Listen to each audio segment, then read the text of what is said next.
selamat pagi anak-anak. Sebelum kita memulai aktivitas kita pada hari ini, Selasa 27 Oktober 2020, marilah terlebih dahulu kita merenungkan sebagian dari firman Tuhan. Kita siapkan diri kita siapkan Alkitab kita duduk yang manis, terlebih kita siapkan hati kita untuk menerima firman Tuhan ini, agar firman Tuhan ini tidak hanya kita dengar, tapi juga kita lakukan di dalam kehidupan kita sehari-hari.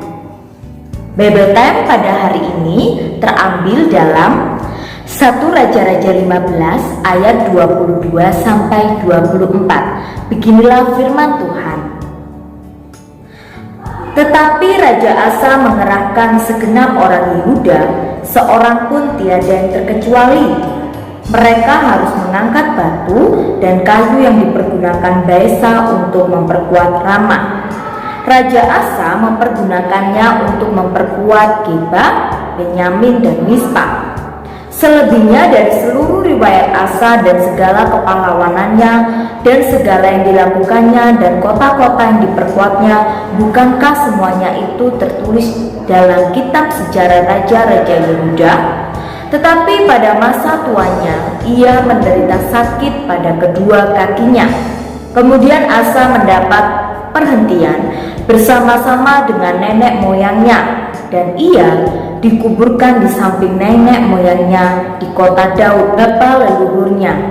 Maka Yosafat anaknya menjadi raja menggantikan dia. Anak-anak, pernahkah kamu membaca buku sejarah? Apa ya isi buku sejarah itu?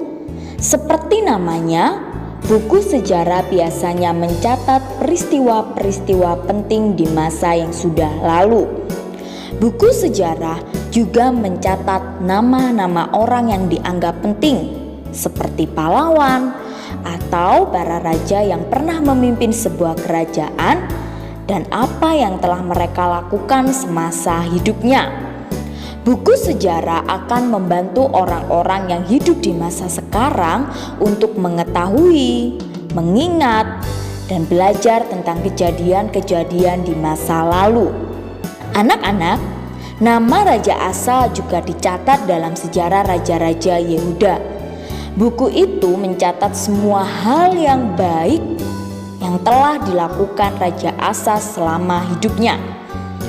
Bagaimana ia hidup setia kepada Tuhan, kisah-kisah kepahlawanannya, dan juga pembangunan kota-kota yang telah dilakukannya. Nah, walaupun Raja Asa sudah wafat, tapi kisah hidupnya yang baik itu akan selalu diingat oleh orang-orang Yehuda yang hidup di masa sekarang.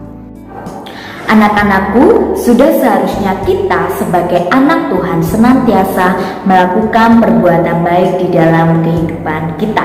Bagaimana kau dan juga aku hidup mengasihi Tuhan, setia kepada Tuhan, melakukan segala firman-Nya, dan juga suka berbuat baik kepada orang-orang di sekitar kita. Kita berbuat baik bukan untuk diingat oleh orang lain, melainkan itu mencerminkan kita sebagai anak-anak Tuhan. Ayat hafalan pada hari ini terambil dalam Mazmur 112 ayat 6. Beginilah firman Tuhan. Sebab ia takkan goyah untuk selama-lamanya.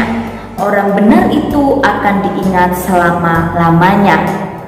Amin. Marilah kita berdoa. Terima kasih Tuhan atas firman-Mu pada pagi hari ini yang boleh menguatkan kami dan juga mengingatkan kami agar kami senantiasa menjadi orang yang baik. Kami berbuat baik bukan untuk diingat oleh orang lain ya Bapa, melainkan kami berbuat baik itu mencerminkan kami sebagai anak-anak Tuhan. Dan sudah seharusnya kami sebagai anak-anak Tuhan harus untuk melakukan perbuatan baik di dalam kehidupan kami.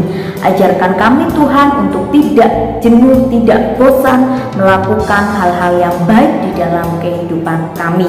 Tuhan, sebentar lagi kami akan memulai aktivitas kami. Engkau sertai kami dari pagi hingga sampai siang nanti dalam kami melaksanakan pembelajaran, dan Engkau juga sertai setiap kegiatan kami sepanjang hari ini. Kami serahkan Tuhan doa kami yang jauh dari sempurna ini ke dalam tangan kuasa-Mu. Di dalam nama Tuhan Yesus kami sudah berdoa.